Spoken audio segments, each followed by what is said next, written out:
I can't believe I'm doing this. Hi guys, I hope you're well. If you don't know who I am, my name is Thomas Blakemore and I'm a teacher here in Dubai. Now here in Dubai, children are sat in socially distanced bubbles and they're often seated, like my school, in rows. Now, as a result of them being sat in rows for the majority of the day, some of the children have got quite fidgety. So to start off with, I find it my duty and job to try and find a range of different brain breaks and ideas to try and get the children up on their feet a little bit more active. So what I thought I'd do in the pursuit of making these videos as useful as possible is culminate some of those ideas together for you guys, thinking of some brain breaks that you could try with your class. I know it's going to be quite useful for someone out there, and that is always the idea with these videos, is just to help one person out there and give you guys some ideas. So let's start off with some of the different ideas that I've culminated. I think it would be best to start off with some of the ideas that, number one, you need to lead yourself, then number two, some of the activities that the children can then transition into leading themselves, which then gives teachers a break. Number three will be some of the activities that you can just leave on for the children and for them to just crack on with. So let's jump straight into it.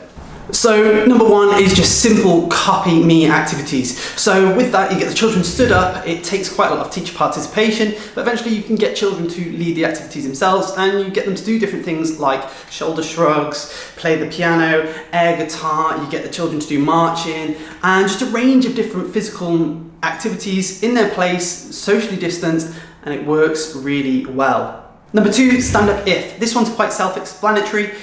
Basically, you say something along the lines of stand up if you are in a certain house, if you've had this for breakfast, if you've completed this as part of an exercise in your work, if you get the idea, and children then stand up if they've got a certain thing. It gets the children stood up, and you can even add in that the children need to say me too. Some people call the game me too, and it's just a good one to get children up on their feet. Number three is 99 or fish fingers or whatever you call it in your school. Different people have different names for this activity, and basically what you do is get the children to say 99 fish fingers, whatever it is, in a certain voice, and you have one person who's closing their eyes who then has to try and think of who that person might be, and then they can swap over, and then it's just a good one to try and give the children a bit of a brain break and to identify different voices in different areas and get them to think about who might be in certain places. Number four, the absolute classic, Simon Says. Very self-explanatory. Most of you will know exactly what that is. Simon Says stand up. If you say Simon Says stand up, they have to do it. If you don't say Simon Says, then they don't do it. I know I'm explaining that, but some people might not have heard of that in other countries. You can also replace it for Mr. Blakemore says, you can replace it for a child in your class says.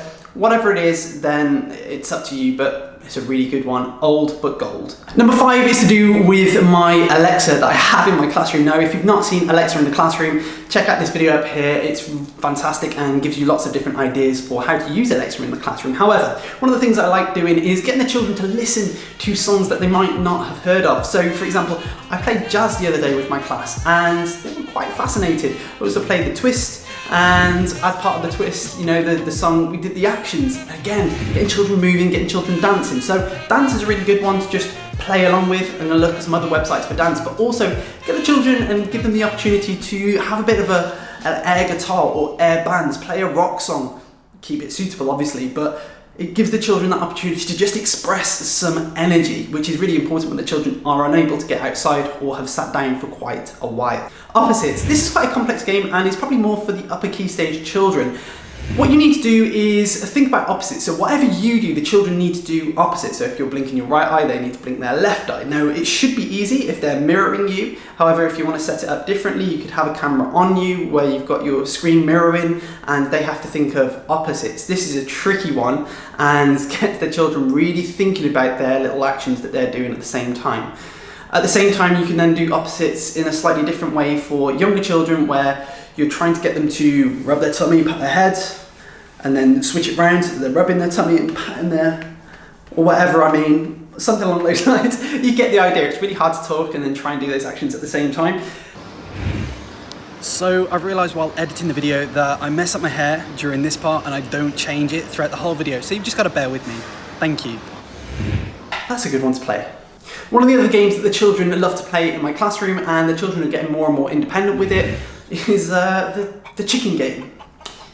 Let me explain this one, because this is a little bit confusing. However, it's a game that I've adapted from university, but my children absolutely love it. We do a points-based system, so it might be 2 houses against 2 houses, or boys versus girls, or something along those lines. And basically they sit in a big circle, socially distanced circle, and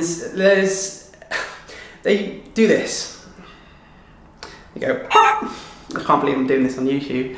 And then, so wherever they point their elbow, then the next person has to do the same. So if they do buck one way, that child might send it back to them, or they might send it to the next person, or they might move their elbow looking that way to try and trick that person. They're in a big circle and they're sending the buck wherever it goes. The game starts with someone who says, I am the chicken master, bring the buck in, and you do like a buck, I can't believe I'm doing this. And then you send the buck whichever way and it goes around the circle. But the game twists because you also get a the children love this game.